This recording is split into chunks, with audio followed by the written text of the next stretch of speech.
Hello, welcome to the Nintendo Bros podcast. This is Pete. And this is Derek.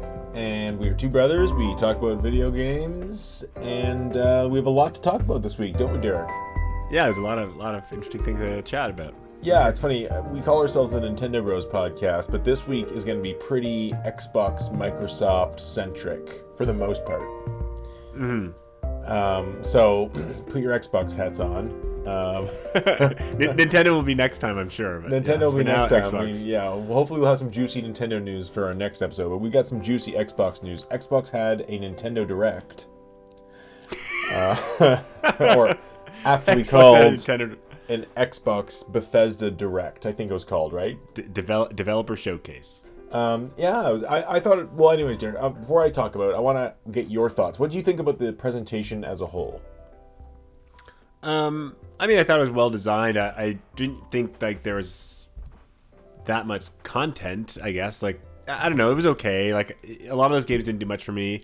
I liked how they kind of followed the same direct thing, where it's like, you know, they had that kind of UI where they kept zooming on different games and you kind of knew what was coming and what we're talking about. So the presentation was there, but overall I love the entire thing. But you know, they did to their credit tell us those are the games they were going to talk about.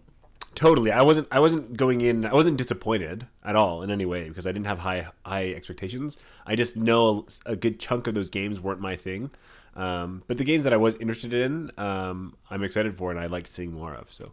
Yeah, I mean, there was basically, 4 or 5 major games they showed. I think one of the major takeaways, I mean, obviously, they announced Hi-Fi Rush from Tango Games, which was shadow dropped, and we'll talk about that a little bit more, what we've been playing later, but that was an awesome reveal and drop.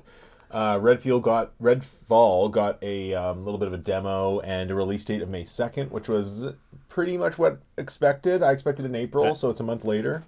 Just for clarity, a gameplay trailer, not a demo. Like a demonstration. They didn't announce it. Yeah, they didn't announce a demo zone. I'm just making sure our listeners don't run and download the demo. No, yeah, there probably won't be a demo. And then they showed Minecraft Legends. They showed off Forza Motorsport, and they showed one more. Right? Did they show one more? Is that it? They showed Elder Scrolls Online, and they had a segment at the end to talk more about it. That's right. I've never played Elder Scrolls Online. I'm not too interested in that. Yeah. The one big thing for me that was a little disappointing was that Forza Motorsport, they didn't give a release date, and I was pretty shored up on that being a first half of the year, and now it's very obviously a second half of the year. But at the same time, technical perspective, which seems to be the main thing that those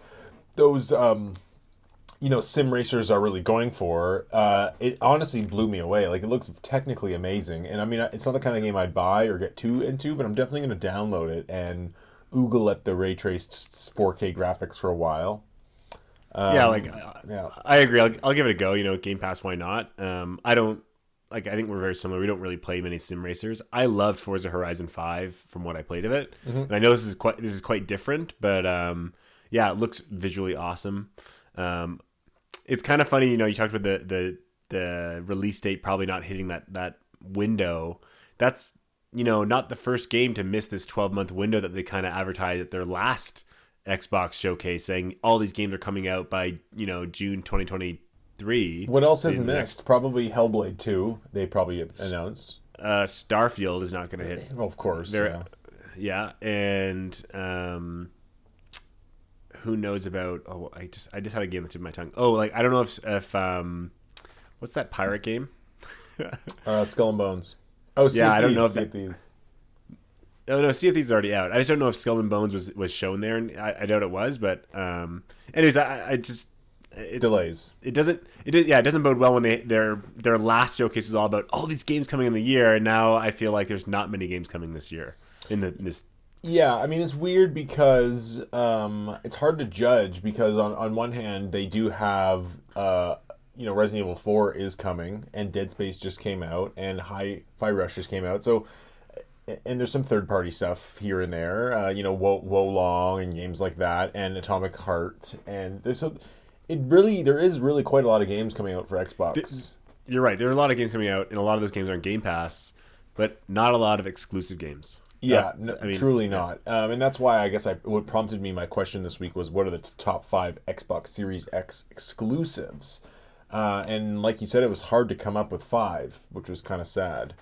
Yeah. Um, But but but also in all fairness, games like Wo Long and Atomic Heart coming, in the next 35 days or whatever, yeah, I consider those exclusive, not exclusives, but they're going to be played because of Game Pass. So I see them as Xbox games because everyone that has Game Pass is going to play them on Game Pass, right? It's yeah. just I a mean, we no-brainer. rave about Game Pass a lot, but even my friend the other day, he was thinking about getting a PS5, and I showed him Game Pass.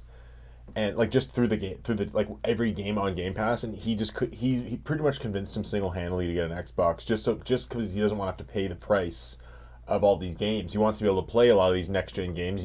Even off the shelf games, Doom Eternal or a Fallout or maybe an NHL game from a year back. Like he wants to access all those games without having to pay the PS5 premium. So Yeah. Game Pass is the real winner here. But I mean, when we're talking about individual games that really move the medium forward and get our like us licking our lips, not a lot on the Xbox front. But Yeah. with all that said, okay, before we get to Hi-Fi Rush, were you at all, did the Elder Scroll Online or Minecraft Legends demonstrations do anything for you? I mean, not Elder Scrolls. I just don't really like online games, and I didn't really like anything to do with Skyrim. I'm just not into that series or any kind of multiplayer online kind of game. Yeah, me neither. Minecraft, again, I've never played Minecraft too seriously. It does look cool because it looks a little bit like has some RTS kind of elements where you kind of have some army. It's a base builder. Like there are some interesting things there. Again, I've never really played Minecraft. I don't know if it's really for me, but I think it looks cool for those that want to play it. Yeah, Minecraft Legends. It does look cool. It looks kind of like an RTS that is more involved on the action side, and it's the kind of game where I think because it's on Game Pass, if you and enough friends were like, hey, you've got to try this and join our team and yada yada, like I could be pulled over. Yeah, I could see it being like, almost like how Among Us was with my friends, where, one or two nights ever, like 8 of us just say, hey, we all play together, and you just have like a fun 6-hour Saturday night where you all just play together. Yep. I could see that being the same thing for this, where it's like we'll never play the game for a long period of time, but just that one kind of fun night makes it worth it. It just needs to be easy to pick up and play for me because I'm not a big Minecraft guy, so if I get in there and I have to do all this crafting, I might not love it. Yeah. And Minecraft's all about crafting, so I somehow doubt that. I don't even like playing Steve in. There's too much crafting when I play Steve in Smash Bros. Even though he's the best character by far. So they say, right? Yeah. Yeah. So I know we had some difference of opinions on the Redfall gameplay they showed. They showed kind of like an extended bit, and I actually really liked the way they showed it because they showed some of the kind of the missions and the structure of the open world.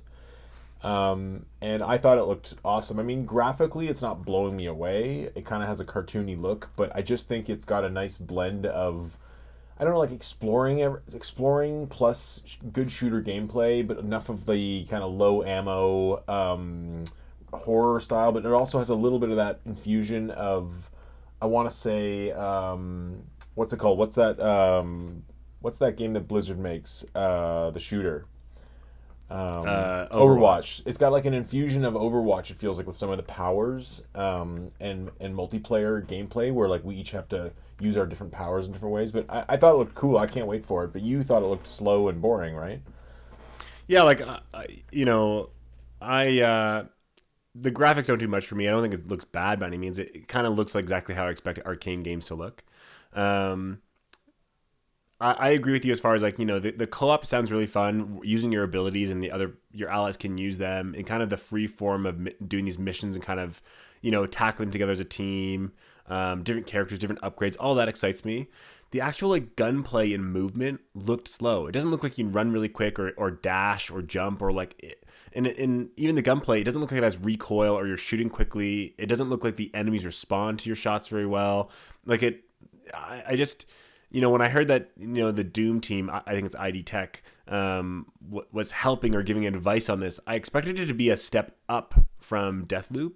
And looking at this, to me, I worry that it's actually a step down. I feel like there's so many other things they worked on, like making this kind of an open, somewhat seamless world and having a co-op element involved, and having the skill trees and making sure all the talents work and all these different guns. I'm worried that they actually didn't make the gameplay that fun. But on the contrary, every Arcane game so far, I've really had fun playing. I don't love Deathloop's format, but playing Deathloop is really fun. I loved playing Prey. I loved playing Dishonored 1 and 2. So I give them the benefit of the doubt of saying, I don't think that trailer did much for me as far as getting me excited or hyped or like frothing at the mouth and saying, oh my God, another Arcane game, online, multiplayer, more open. Like, it's more just like, okay, like, it looks okay and I have trust in Arcane, so I'm going to give this a go. That's how I kind of walked away from it. Yeah, I don't know. I mean, for me, I guess just the idea. I agree that the gunplay itself doesn't look as I don't know, visually or bombastic or fun. Like, it looks a little like you're taking on 1 to 5 vampires max. Like, you're not taking on huge amounts of them. It doesn't look like your gun has a really cool shot. It doesn't look like it has crazy I recoil. don't know. I mean, I find the in Death Loop, like, the enemies got really boring and repetitive, and in this one, at least we're fighting kind of different styles of vampires, and they each have their own little quirks and stuff. But even unless the difficulty is like super boring and easy, like the enemies moved slow. They didn't really attack. They kind of just like wander around. It's easy to get around them. Well, I think like I thought it was just gonna be.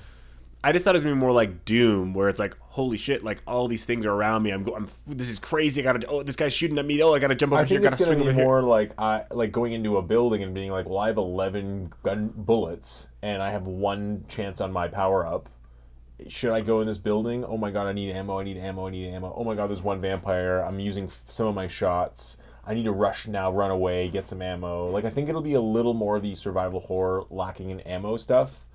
Okay, I didn't feel any survival horror. I like part just of it. a little. I don't. It's It's not like I didn't feel like this kind of. My ammo's full and I'm mowing guys down. Then I'm reloading and mowing guys down. It felt a little bit more like you're shooting like crossbows. Maybe you have 6 crossbows and 1 power up, and your guns are just a little clunkier. And and the other thing that I liked a lot about it is it seems to me like just a cool structure of the world. I can't think of another open world shooter like this that's not.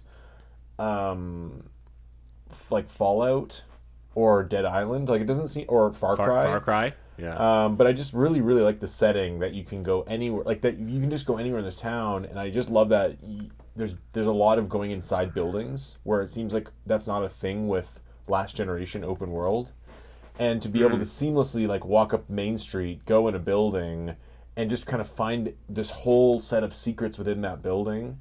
That I love that as exploring. Like, there's a limitation on a game like Breath of the Wild where you're like, okay, we're just in the wild, or GTA where you can't really go inside anywhere. This game kind of breaks that for me, where it's like, wow, I can explore outside, or we can like, kind of go inside with what we have, Totally. And if there's one thing I trust with Arcane is their level design is without a doubt some of the best ever. Like, if I think of Dishonored 2, like, you won't know these levels, but like a Crack in the Slab or Clockwork Mansion are some of the best levels of any game ever. Truly, like unbelievable level design. So I could see it being, kind of what you're saying, where you go into a house and kind of like the Castlevania, you flip a switch and all of a sudden the house is upside down, or you know what I mean, like, or just some crazy stuff where it's like, oh, you go into a lighthouse and it's stairs that keep going down and down and down, and all of a sudden you're 25 floors in the dark, like deep down, and in the pitch black. They have this other thing where you can it'll like warp you to an alternate reality, and it's like a little bit of a linear gameplay session, I guess you could say. Like, but they've shown very little of it. But there's these crazy bosses that are like big bosses, like Metroid style bosses, and there's also like really crazy, almost Psychonaut style level design. Like, it's like it'll be like look like hell with a winding road going up. Very far out. So it looks kind of like these little segments. So I just think there's a lot to explore and look at it. And it feels like with this game, it was supposed to come out in 2022. I feel like they've been given the extra time to really make it exactly how they want. Or it doesn't feel rushed at all. It just feels like they've made the game they want to make. If that makes sense. Yeah, like, and again, don't get me wrong, I am excited for this game. in a lot of ways. Like I said, the level design. I really want to play this game. Especially since you have Game Pass. My buddy has Game Pass. Some of our friends in our Metacritic thing have Game Pass. Yep. Like it'll be fun to jump in and play with everyone. The only thing that really kind of worries me right now, not even worries, just underwhelmed me, was that kind of gunplay speed of the game. Yeah. Well, anyways, we'll have to wait till it comes out. I'm Totally. excited for it. May 2nd. It's very close to Zelda, which means I'll probably only get to play it for about 8 days, and then I'll never play it again. I'm just kidding, though. It might be the perfect palate cleanser from Zelda. You play single player session. You want a multiplayer session with your friends. Exactly. You want to play an hour online with some buddies. Exactly. Yeah. And speaking of palate cleansers, let's talk about the final reveal at this Microsoft Xbox Direct, which was Tango Games unveiled Hi-Fi Rush completely out of nowhere. I know it was kind of leaked, but not the full name, not a lot of information, and you know what's funny? When they were showing it off, and I was watching the clip, and I really loved seeing Shinji Mikami there, especially with Resident Evil 4 on the horizon. He looks like he's doing well. But something told me when they were kind of about halfway through, I saw the gameplay. I'm like, this looks really far along. I thought to myself, it looks kind of finished. And they're describing the actual gameplay.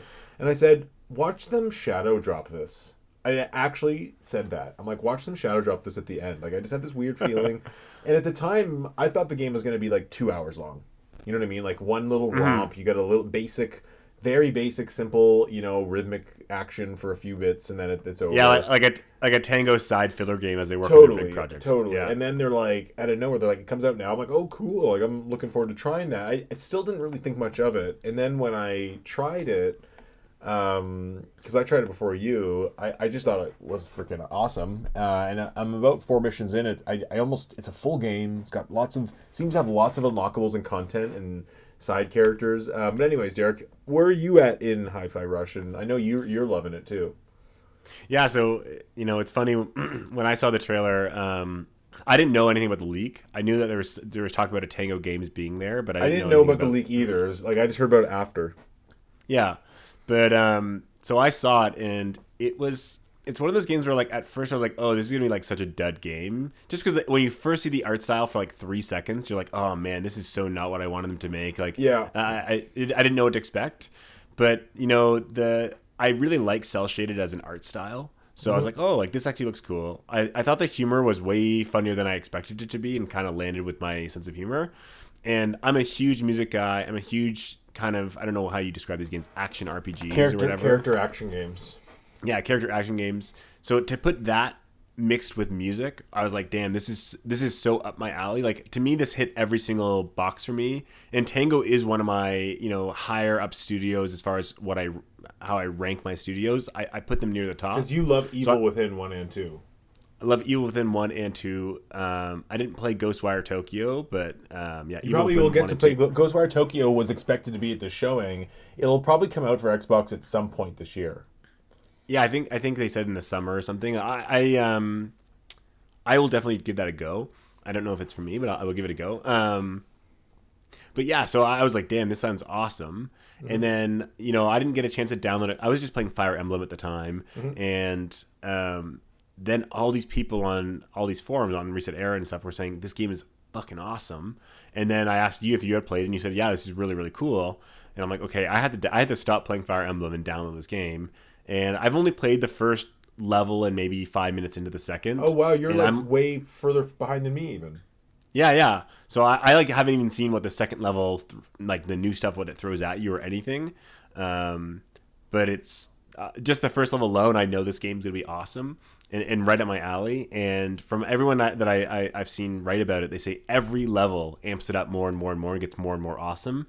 So the fact that I'm only at level 1 and I'm like, this game is probably going to be my game of the year list. It's probably going to be one of my favorite games of all time. Wow. It hits every note for me. So if it really is as good as people say, it's gonna click with me more than the average player, I think. So I really have high hopes with this, and so far it hasn't let me down in the one level I played. Yeah, it's interesting that the first level when I played it, I was kind of like, oh, this is neat. It's kind of like a Devil May Cry Light. And then I'm on the 4th level now, and by the time you're on like the 3rd or 4th level, you're just like, oh no, this is just another character action game that's like competitive with Bayonetta and Devil May Cry. Like it has, because at the beginning you unlock more as you go, and you kind of unlock all the more advanced functions that you would have, like like a grappling hook and specials and having a sidekick character. Like you get so much more as the game progresses. So it really isn't. It isn't an easy kids game, if the way it looks. No, yeah, exactly. But I do like that it's also, it is accessible. You don't. There's so many ways to help with the beat. You don't have to follow the beat. Easier difficulties. And there's times when you kind of complete a battle and you just feel really good. Like you feel like you landed everything so well, and it all goes so smoothly. It's like that great feeling of getting a platinum rank in Bayonetta. Like you're just like, wow, that was smooth. Yeah, it was cool. Like I was playing maybe like a week ago, and I was in I think it was in a boss fight, and Sarah, my fiance, she came down, and I was like bopping my head and tapping my foot just to make sure like my whole body was feeling the rhythm, because I didn't want to miss it. It helps. It really helps. I know, like I didn't want to miss the combo, and it's like that's how you know it's a good game, is like your whole body's into it, like that's I don't know. It's I want to play more of it. I've just been so into another game, but yeah, I'm super into it. Well, it's also it's insanely smooth, the game, like from the menus to the cutscenes to the way that I just love when cutscenes naturally go into the gameplay. But something about this game makes it feel like they did it so easily. Like where something in God of War, you're like, wow, you really feel the man hours behind that. Or in Bayonetta, when it like goes from cutscene to gameplay, like you feel it kind of like drop resolution and frame rate. But in this game, it just feels like this effortless thing that it's like, of course they'd land it. They're a bunch of animators, Yes. So what's really cool is I saw a tweet about one of the animators for the game, and he showed him or her, I don't know who it was animating a certain cutscene or whatever. And when you watch the video, there's a clicking pulse. And the person tweeted that they were required to have that pulse the entire time that they animated, and they had to make the animations go to the pulse. So every single thing that's in the levels and the fighting in the cutscenes is built around the idea that every animator and every game developer is following that rhythm pulse of that level. Yeah, I mean, you can literally turn the pulse on screen if you want. Yeah, but I'm just saying, even the cutscenes, like when he crashes through a window or when his eyebrows raise, are like following, like there's a rhythm to it. It's really cool. Yeah, it's cool. I mean, the only complaint I might levy against it is I find the mobility platforming controls not amazing. Like it feels really well catered for the fighting and battling, but when you're actually kind of like jumping from platform to platform, it's not. I'm not complaining about it, but it just feels closer to something like a Sly Cooper than something like a Mario. And I'm not. It's not a knock. It's just like it doesn't feel glorious to like run around and jump like Mario does, or some truthfully, few games do. But I would say something like a Ninja Gaiden or even a Bayonetta does feel more fun to control. Like nothing tops Bayonetta 3's mobility controls and mobility options. Yeah. I don't think. But the combat and everything is just, it's so well done. And I think the one thing is that matters to me, and we've talked about this, is I really like the levels to be creative, because that's where it's the setting. It's like what feels like what you're doing, and there was a real problem with me in Devil May Cry 5, where it feels like you're just going through a burnt tree or something for most of the game. I love the environments in Hi-Fi Rush. Like it's just so creative, and it's this whole kind of dystopian robot world, and it's detailed, and it looks flawless. Like there's no jaggies, there's no glitches or anything. It's really so beautiful and polished.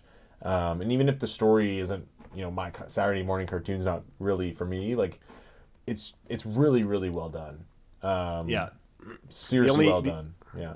The only downside that I have is there isn't HDR built in, so I hope that they can patch it in eventually. But yeah, overall, like I think this game's gonna be probably my favorite. Truthfully, Xbox with HDR exclusive. though, that's kind of a stylistic choice. Like, do we need the exposure to be that much wider?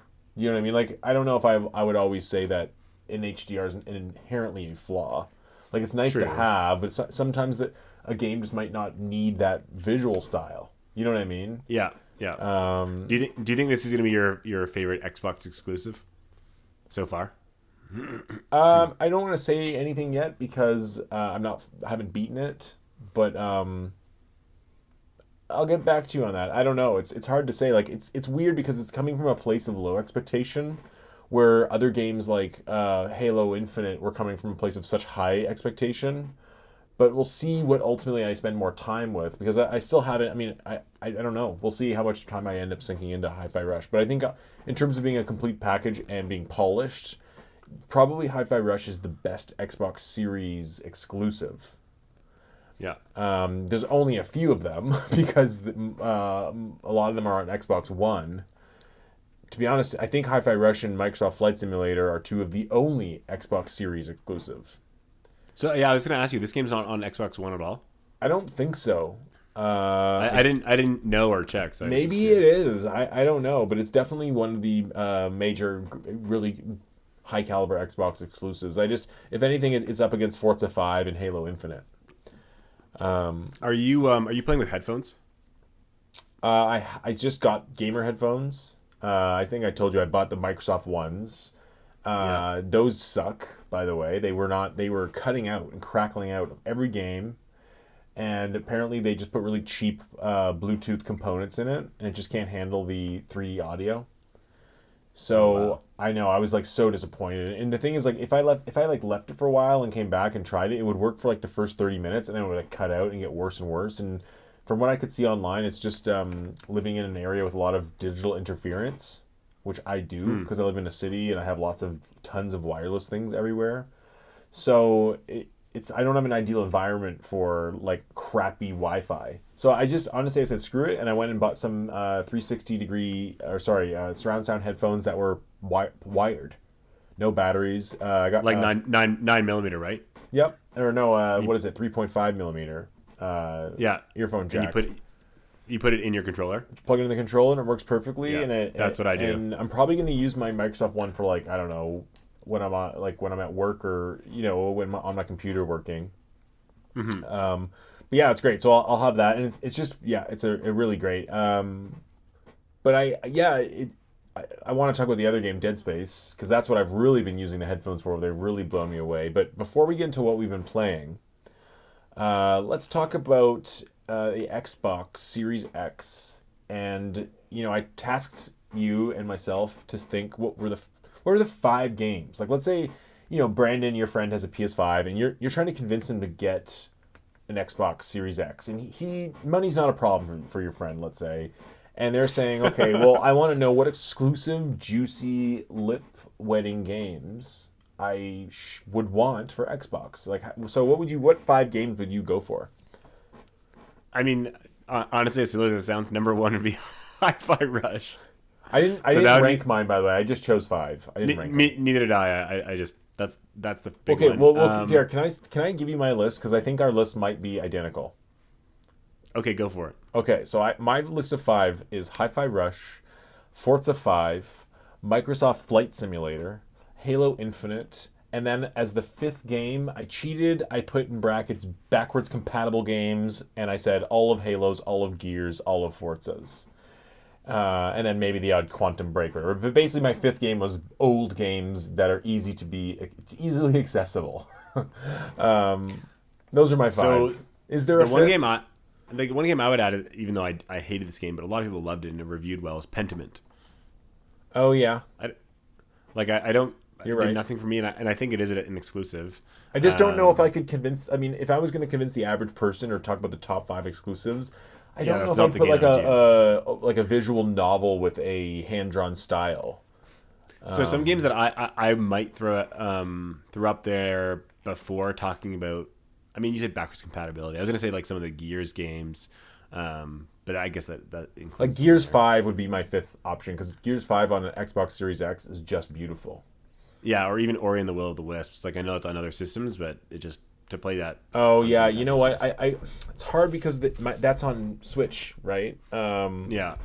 But I gotta say, Ori at 120 frames, 4K on Xbox is amazing. Yeah, exactly. But yeah, it makes you wonder. Like, it's like, in the olden days of gaming forum list wars, and everyone would be like, "Well, what's the exclusives?" And I remember years of just like people making exclusive lists for PS2s, exclusive lists for GameCube, and exclusive lists for Xbox, and there'd always be this competitive nature. And it just feels like really, right now we can make a giant list of Switch games, like giant. We can make a good, very good looking for a few years in list of PS5 or Sony exclusives since the launch of PS5, right? Like, let's say we're going to give God of War and Spider-Man 2 games coming to PS4 the nod for a PS5. But when it comes to Microsoft, they just really don't have that. I mean, I even put Psychonauts 2 on my list, but I kind of had to scratch it out because I'm like, well, no, that was multi-platform. That was a Kickstarter. But it's like, I wonder if by the end of this year, 2023, we will be able to get a list of 10 surefire games of Redfall and Starfield and Hellblade 2 and Avowed, and we can make this list chunky. And but is Hellblade a exclusive? Yeah, I believe I looked it up, and I believe it's only coming to Xbox Series X, S, and PC and Game Pass. Oh, okay, interesting. Yeah. But by exclusive, nowadays, what I really mean is not coming to PlayStation. Yeah. Because, when you really look at the sales, like Xbox is lagging behind PlayStation, and I honestly think at this point, at this point into the generation, it comes down to the games.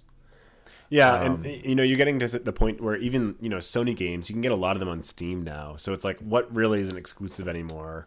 I think it comes down to console exclusive, because to me, if someone's a PC gamer, they're a PC gamer, and if someone's a console gamer, they're a console gamer. And almost Nintendo has its own little thing, because I know enough people who are dads now and moms that they just have a Switch around for the family.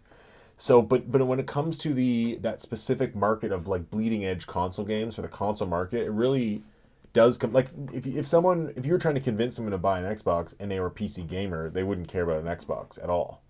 And almost at the point now where if someone was a big gamer and PC gamer, they wouldn't need a PlayStation either, unless they just had to have those games on day one, because Sony's waiting a year later to release them mostly.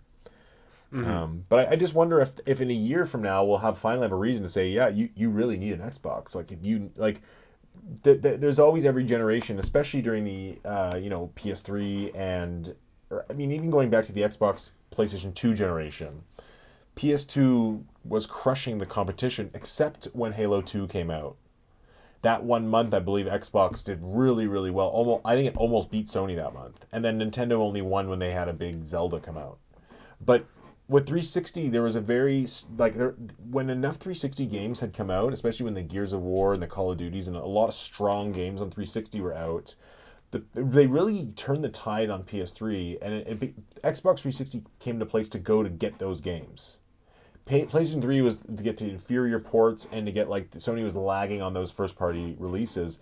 But Sony, throughout that generation, totally, during the generation, turned the entire perspective in that generation. They actually buckled down, they made excellent games, they got excellent exclusives, and by the end of the PlayStation 3, Xbox 360 life, the PS3 had, the Sony had kind of turned the perspective on who had the best exclusives. PS4 versus Xbox One, never even a question. Not a single moment did anyone wonder if Xbox had better exclusives. They never did.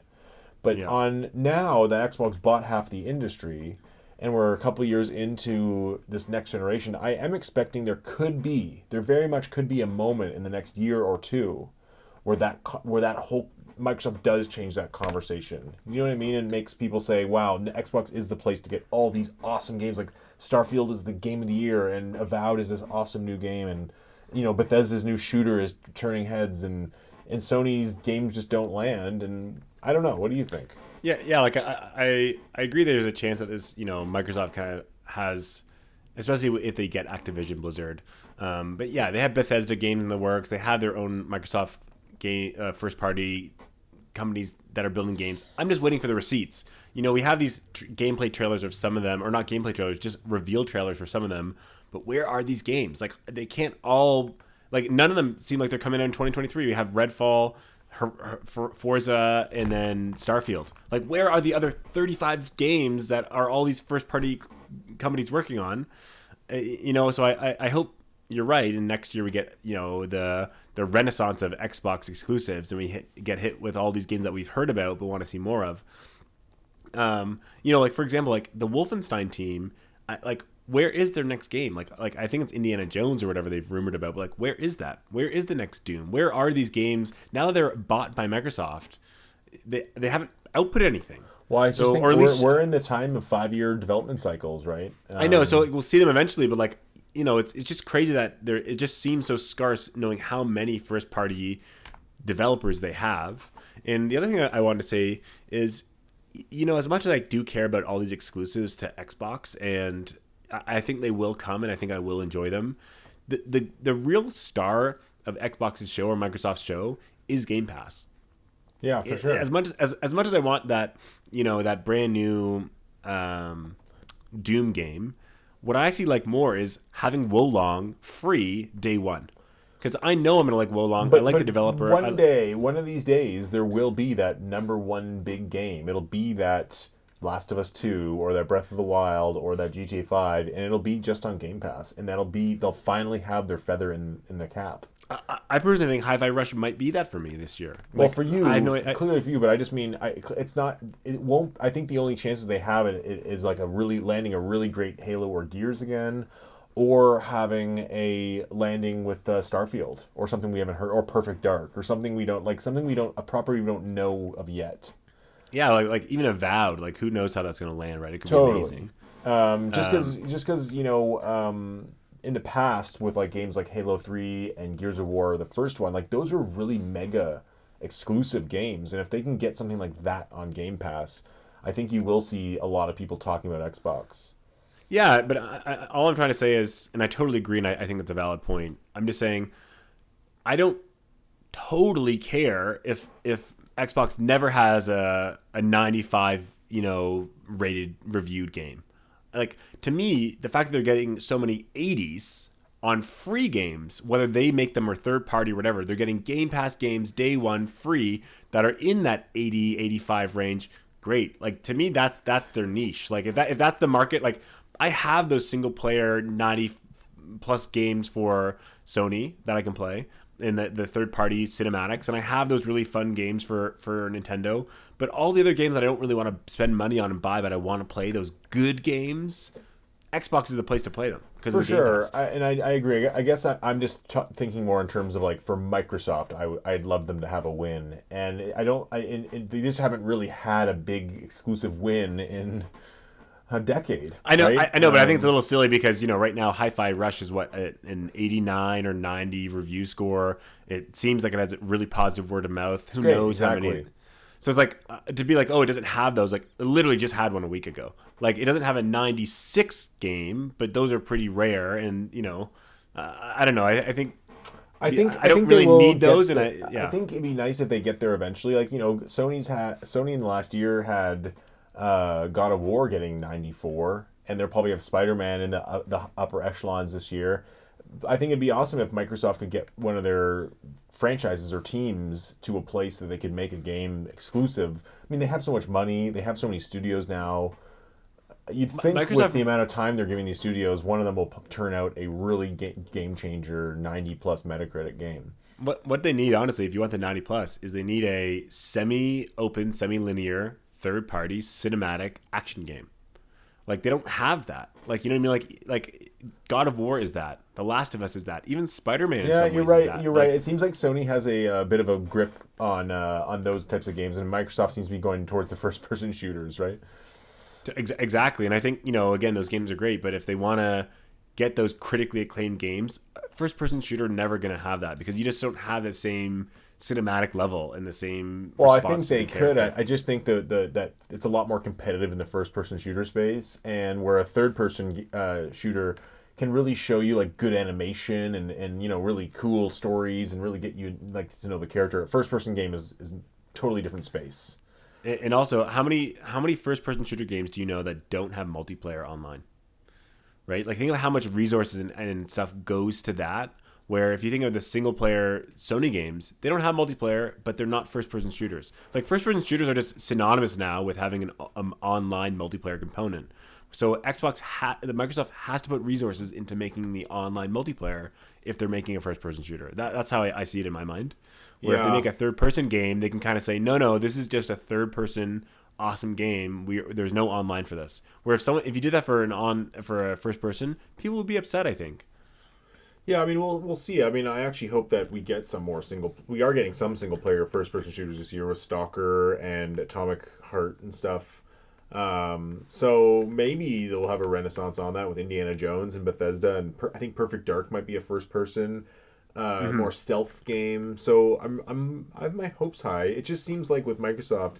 I mean, we always say the same thing about them. Like they can't get it together. You just hear news about how 343 is having problems, and how Rare can't get anything together, and how Crystal Dynamics is having problems with getting Perfect Dark together. The Coalition's cut a few games. Was just announced, apparently they just cut a few rumored. games, and the only developer that seems to be doing well, which is Playdead, kind of is stuck in the world of Forza. So. I don't know. And their Bethesda, some of their Bethesda teams. Like Arcane is doing pretty well for outputting games. Arcane is like doing amazing. I think Bethesda will, I'm looking forward to what Bethesda also, like you said, ID, the Doom team. Let's see what they're going to show up eventually. And other Tango games. Totally, and I think I'm hoping that but Tango Games, Hi-Fi Rush being shadow dropped, might be a sign that at the very least Microsoft is willing to show us games later in development. Like I think they've changed a bit where they're not going to show us a trailer for Perfect Dark every E3 for the next 5 years. They will just wait till it's ready. Because I think after Crackdown and some of their other games, like they really got burned by showing these games over and over again and them not being great. And I don't know if you saw that interview with I think it was the lead developer of Hi-Fi Rush. He said, we were confident with our internal testing. People from other studios that were playing our game said they really liked the game. And we also were worried about how it would look if people had a year-long press of this game, because they just know how, for example, Forspoken that just came out, that game, people really like that game that are actually playing it. They say it's a really fun game and it's reviewed too harshly, right? I don't know if it's true or not. I haven't played it.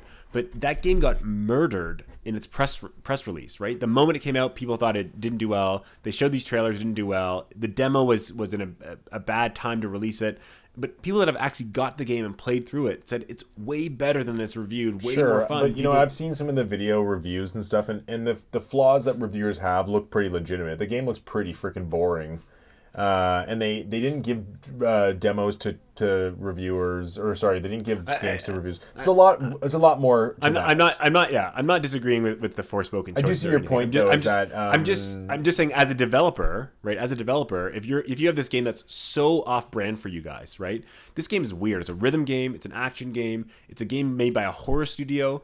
I'd be pretty damn nervous to show it a year early. But when you feel like, oh man, people are really liking the game when they're playing it. Maybe they're, I think sometimes that year-long press can be detrimental. I agree. I think it was really great because that they did it this way, because it made the conversation about the game more than, it made it a conversation for that first few days. And it was also like gamers gamers wanted to find out how good it was by trying it and talking to each other, versus having all these previews and reviews and a year of marketing to kind of, poison the well.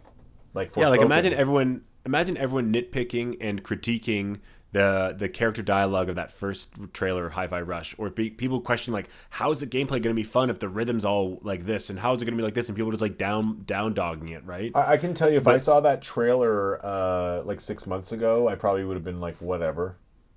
Exactly, right? But now it came out. Yeah.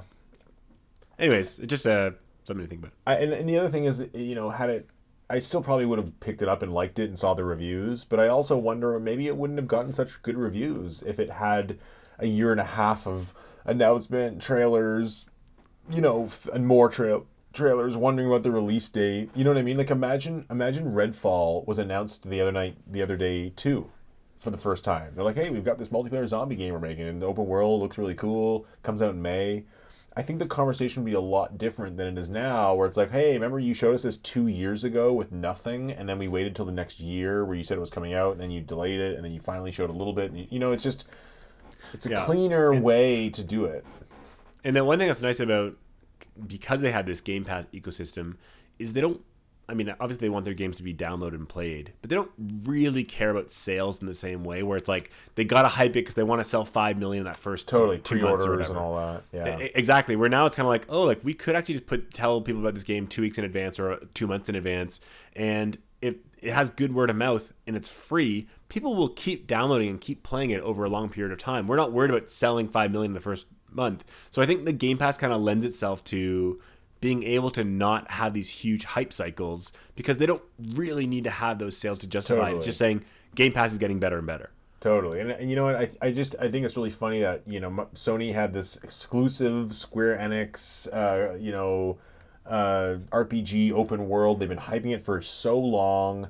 And then out of nowhere, Microsoft basically has one of their Japanese teams make this other game that steals all the thunder, gets way better reviews, is now the darling of the year, and Forspoken's like the laughing stock of the year. It's almost like they were losing and they stole the ball and like ran a touchdown from there, like Yeah. it's funny. Yeah. Anyways, let's get into what we've been playing, because I think we've been playing some of the games we're talking about. Yeah. I guess we've kind of talked about Hi-Fi Rush. Yeah. But I've also been playing, and I know you've been playing, the Dead Space remake. By, is it EA Motive that made it, I think? I believe so. And I think you're it sounds like the game, you mentioned earlier that you said you've been playing one game mostly. I'm only on chapter 4, and you said you were, what, chapter 9? No, I'm about to enter the last chapter, and I've got all the collectibles, all the upgrades. So I'm basically done the game. Okay. Just the final mission, and then I will do New Game Plus though. So I will go again and play the game again, probably 3 times total. Okay. Great. So you're a lot further than me. So don't spoil anything necessarily, but tell me your impressions with it so far.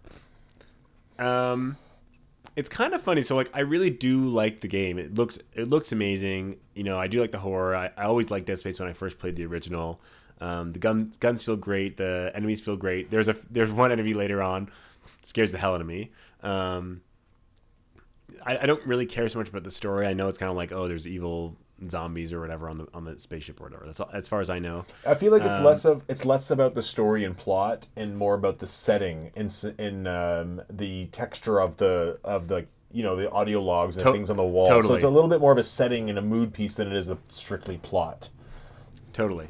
The one thing I would say is, even though I do really like this game and I'm going to play it a lot, and I do think the reviews are fair, I have a little bit of that same feeling as when I played God of War Ragnarok, where you can tell this game is just, it does feel a little bit like an older game in the sense that, the rooms are very straightforward. The enemies are what you, like, there's nothing, I don't know how to explain it. It's not like there's any mind-blowing part of it. It just feels very safe, and it's a great game. And I know it's a remake, so obviously it can't go off the charts or anything like that. But I'm just saying, I don't get the same feeling as like, wow, this is a wild thing here. It's like, oh, it's like a really good game. It's exactly what you expect. It doesn't do anything innovative, again, because it's a remake.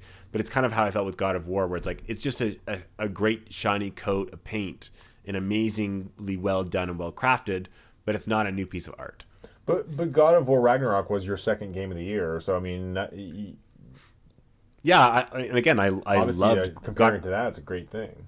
I love God of War and Ragnarok, and again, I'm not demoting this game by any means. I really like this game. I just told you I'm going to probably play it 3 times, and I think the reviews of high 80s are totally fair. But again, when I think of, I don't see this as like a next gen game or a game that's like, oh man, like I'm so excited. This game looks so freaking awesome. It's like, oh, it's the Dead Space I know, just looks and plays a lot better. Yeah, like it's just Dead. It is a next gen game in that the way it looks it wouldn't look that way on a PS4 unless it was 720p and 30 frames a second. Yeah, I guess I would just say, like, and this is such a stupid statement because I know it's a remake, but it's just Dead Space. Like, you know what I mean? Like, like where God of War is like, oh, it's just God of War again. Where, I'm trying to think of a good example. No, I know what you mean. Because I felt the same way. But it's almost like you're watching a remake of a really good movie, but it's not necessarily. It's like, hey, we're going to do all these things with the graphics and improving the quality of this old game, but we're not actually going to do anything next generation or new with the gameplay itself. We're just going to like really make what you know perfect. And I don't mind that. It's like kind of watching an old like a slasher film that's just paying really, really good homage to another older generation of slashers versus needing to reinvent the wheel. You know? Yeah, you said that said that perfectly. That's exactly how I felt, and it's how I felt with God of War. Exactly. Yeah, totally. But then again, that's kind of what I like. And the funny thing is people are comparing it to like the Resident Evil 2 remake, which doesn't seem very fair because Resident Evil 2 came from a 32-bit PlayStation game, and then like 10 years later got a PS4 remake, where this has had a lot less time in between. The remake and the original, so it's coming from PS3 and Xbox 360, so it doesn't feel like the big leap. Where maybe had it been like a PlayStation game or hell even like a game on N64, then we'd be like, whoa, look how they re-envisioned this. But now, I think it also speaks to just how incredibly competent it was made originally, that it feels so similar to the original, but it almost feels like wow, the original felt so ahead of its time. Totally. But I'm finding the graphics and the presentation just incredible, and I love how polished the UI is, and that's one of the things that has made this gaming season of January so great, is going between Hi-Fi Rush and Dead Space, and both of them are in a way flawless. Like there's no glitching, there's no clipping issues, there's no like bad menus or areas that are dumb. Or hell, there's not even parts where like it goes from a cutscene and then fades to black awkwardly and then fades back in. Do you know what I mean? These games are so smooth, and I think it's like almost like you don't see the smoothness because it all is so seamless. But it's things that I feel like only Naughty Dog and Santa Monica Studio and maybe a little bit of Nintendo got before now. And now with these teams doing it, I feel really good about this like seamless, zero load times. Beautiful menus that seamlessly transition into gameplay. Like I love that stuff. Menus that make sense and are fun to use, and we're not stuck moving like in a giant menu. So I really appreciate these things. Did you you haven't played it yet today though, have you? Dead Space? Yeah. No, why? Because there was a new patch for Xbox that updates to make the graphics work properly. Like there was PlayStation error. Apparently there was an error like that on Xbox. So performance mode should look better now. Okay. Well, I gotta say, so I've been playing. I've tried the different modes, performance mode and graphic fidelity mode. Clearly, I'm gonna stick to performance mode. Feels way better. But I think the game looks stunning. Like there's moments of it where I'm like, this is the best looking game I've ever seen. Just stunning, and works so well. But yeah, and I'm the funny thing is playing it. There is a bit of me where I'm like, okay, it doesn't feel. Is Resident Evil 4 going to suffer the same feeling that it's like, okay, well, this is awesome, it looks great, but it's still the same game? And I don't know. I really don't know the answer to that question. Yeah, I mean, I can't think of it. Can you think of a game where that didn't happen? Like a remake where you're like, wow, this game it feels. Well, I think Resident Evil 2 remake. True. Yeah. I think it's hard to say. Like, I'm trying to think. Yeah, you're right. I mean, a lot of Nintendo. It's almost like Metroid Prime feels like a remake of Super Metroid, and Star Fox 64 feels like a remake of Star Fox. So they have they're not really, but there's some of those, I guess, that feel like totally re-envisionings of other games. Resident Evil remake on GameCube was really, really impressive, coming from the PlayStation Resident Evil. But yeah, no, not really. I guess Resident Evil 4 versus Dead Space will be a conversation people will have for sure, the remakes. But there's something about the I have to say, with the linearity of Resident Evil 4 that almost makes it more digestible. Because there's something about I like the claustrophobia and tension of being in this like closed in dark ship and like having to reroute power and go back and forth and get this in here and go back to here. Like it's scary, right? It reminds me of Aliens and Alien and those movies, like getting the battery and bringing it back here. But there's also something super efficient about the Resident Evil 4 of just being like set piece after set piece after set piece, keep moving forward, kill, action, kill, like that. I think will make the gameplay feel more timeless, where Dead Space feels a little more aged in some of its game design, if that makes any sense. Yeah, But we'll have to see. I think the graphics in Resident Evil 4 look really good in some ways and not so good in other ways. But I'm interested to see how that comparison lines up. yeah. The other thing that I've been playing is Goldeneye. I downloaded it for Switch, and I've actually played it a few times now. Like I played it online with a friend. I played it split screen with some buddies the other night, and I played a bunch of the single player. Have you tried it at all yet? I got it. I downloaded it for Game Pass. I played the first level, but I was running to work, so I just wanted to download and see how it was. But honestly, just because I've had these three other big games to play, I haven't had time. But when I kind of get through these 3 games, I would love to kind of go through the campaign. Unfortunately, the Xbox version doesn't have online multiplayer. But I definitely want to just go through the single player as a kind of a nostalgia trip. Well, a few things that caught me about this game that was interesting is you really do need to go to the Switch. There's no control scheme that works on the Switch. Like you have to go to the system menu and change it. Otherwise, you are dealing with really, really terrible controls. Because the problem is the game used the C-stick for such specific purposes, like looking up and strafing. So that when you use the analog stick to fill in for those, the drift and the difference between going up on a C-stick and right on a C-stick is too not perfect enough. Like it just feels wrong. So you'll be trying to strafe and you'll be looking up and half strafing, and it's terrible.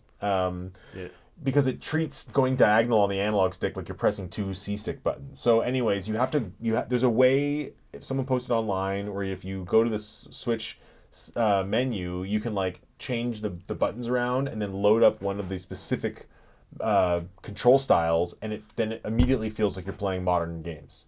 So immediately it feels great when you turn that on.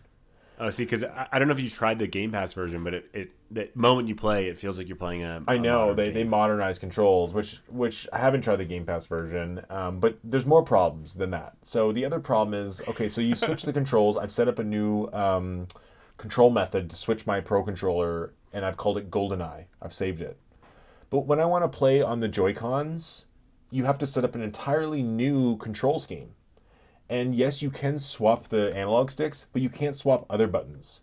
So now when I'm playing handheld, I actually can't get the same controls because I want to switch the R and the L button, because modern controls, it's the right trigger shooting.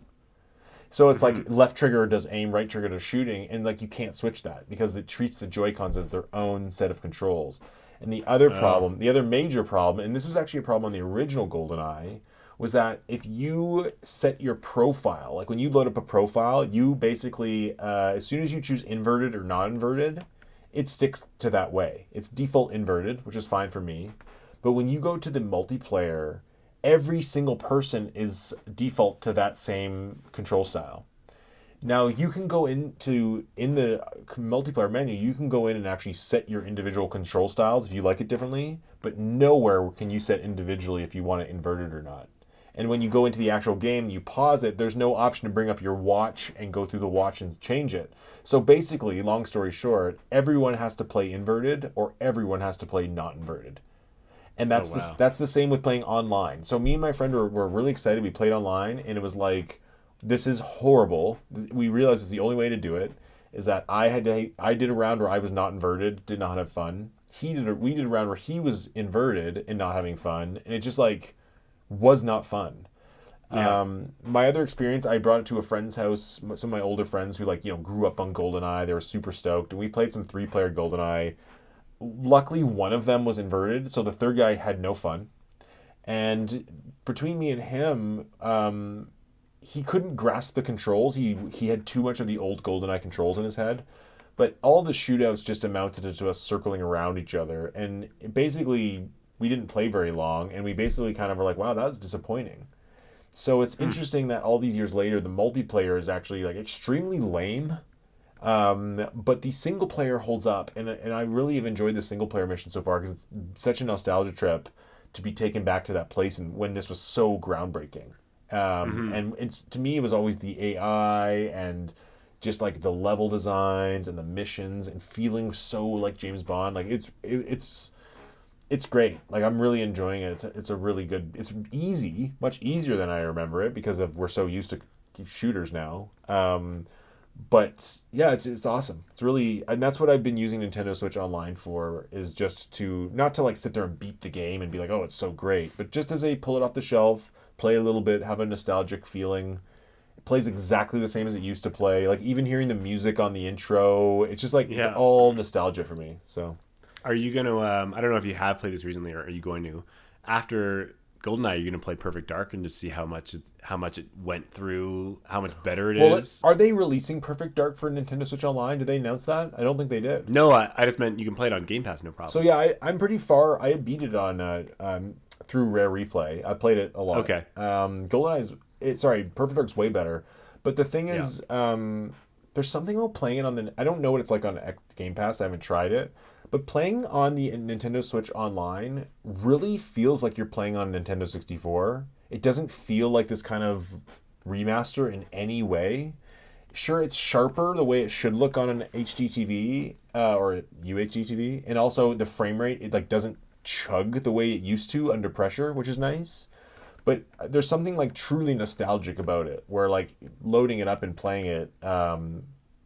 So I almost would rather get Perfect Dark for N64 online to really make that comparison and feel the nostalgia. Because when I played Perfect Dark on Rare Replay, there was basically no nostalgia. It just felt like a remake, like a resheen 4K. It's interesting, but also GoldenEye came out so many years before. I think it was 3 or 4 years before Perfect Dark. So it really was so much more impactful. And Perfect Dark was only a year before Halo. So in a year, in the Call of Duty 2 and 3 were coming out around that time. So GoldenEye feels much more historical, impactful, and groundbreaking.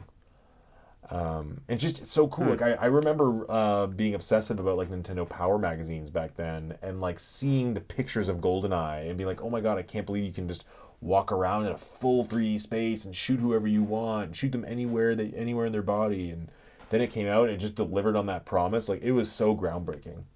That's cool. But the other thing I'll just mention quickly is that the online for Switch on Nintendo Switch online is fun, and me and my buddy do it, and he's in Mexico, and the connection is perfect. And we played Mario Kart 64, we played F-Zero, we've taken turns, we played Mario Tennis, we've taken turns at Pilot Wings together. It's actually really fun, and I actually really appreciate the way they added the online to it. So yeah, it's really cool. So it's like, it's really crazy to think that like you and I could actually play Smash Bros. 64 online. Netcode's probably better than Ultimate too. Yeah, that is cool. So anyways, I think you have one more game to talk about, right?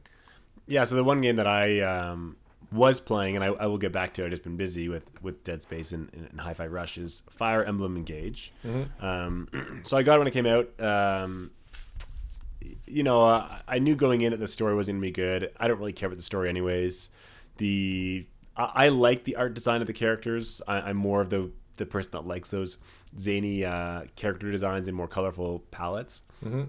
The gameplay is really fun. You know, is it groundbreaking or revolutionary or that different than any other Fire Emblem? No, it's very similar. But it is really fun. Like I always like Fire Emblem, so I'm about 6 or 7 chapters in. You know, I have maybe 15, 16 characters. The thing that I really do like about it is this kind of fan servicey ring system where you call back all the main characters from the older games. It adds a lot of gameplay depth because you get all these crazy powers from each ring, and there's one ring that lets you move like 6 spaces further than normal. So you can put that on like your slowest guy, and he can like go across half the map and just like beat the hell out of someone, which is like, it's kind of broken, but it's almost like the enemy also has broken things to kind of make it balanced. So like someone described it well, where it's like, it's one of those games where you feel overpowered, but you don't feel so overpowered that you feel like you can roll everything because the enemy feels overpowered. Cool. So how like game? I mean, I know the fixings aren't the same as Three Houses, but how would you compare it gameplay, pure gameplay, to the kind of the recent Fire Emblem games? I mean, I didn't love Three Houses because it was so sim heavy. I just felt like every time I beat a level, I like give a deep sigh because like, oh my god, I have to go through this whole hour long routine of running around this castle doing all these certain things. And this game has some of that, but it's maybe like 5-10 minutes at most, and only if you really want to. So I kind of run and do like the 3 or 4 things that interest me the most, and then I just go right back into another mission. So it's kind of snappier in the sense that you can get into the gameplay faster. And in the actual gameplay, the fights, like it feels like your characters move more fluidly, and it's snappier, and you're like right into the animations of the fighting. So is it the best Fire Emblem ever? No, no. I personally like it more than Three Houses, but I didn't love Three Houses. Other people would say Three Houses is better, but I wouldn't say this is the best one or my favorite one. But I think it's good and I will enjoy it. But it's a Fire Emblem that I'll play probably once through, really enjoy it, and that will be that. Interesting, because it's interesting to see that it has a much lower score. It still has an 80 on Metacritic, but Three Houses is an 89. So I guess there was a period of time with N-Gage where you sounded like you weren't that interested in it, but it sounds like something changed and it delivered. Yeah, I went back and forth on it, and then when people were saying that the actual combat gameplay part of it is better and there's less sims, like kind of dating personal, like whatever, running around a castle kind of stuff, than Three Houses. Those two things got me interested because that was the thing I liked least about Three Houses. And the thing I care about most is just the fun battles and strategy and gameplay. So, I like it, and I don't care about the story. But again, is it the best Fire Emblem? No. Like, there are ones that have better combat, better characters, more interesting, weapon battle systems. But the added thing, the things they've added to this, as far as the combat and this ring system and like these power-ups and stuff, is just really, really interesting. Like, there's just a lot more depth to it, and I have a feeling... I've only scratched the surface of the game. I barely started. And I feel like the later you get on, there's going to be some crazy kind of combinations you can do with powers and stuff. Cool. Well, so it's good to know that, it's a good entry for the fans. And it sounds like it's like a very competent entry. And switches. I was feeling pretty down on it. Not that I'm a big Fire Emblem fan. It just seemed like the fans weren't into it and people weren't happy about it. But it seems like they delivered. Yeah, exactly. Yeah. So, have you been playing anything else, Derek? Or that? I mean, we've been playing a lot of games here. Yeah, I've been playing a lot of Dead Space. Honestly, like the other two, Hi-Fi Rush and Fire Emblem, are just on the back burner for now. Are you playing with headphones for Dead Space? Oh yeah, for sure. Okay, headphones for. And you have 360-degree 3D headphones. Yeah. And you turn it on 3D.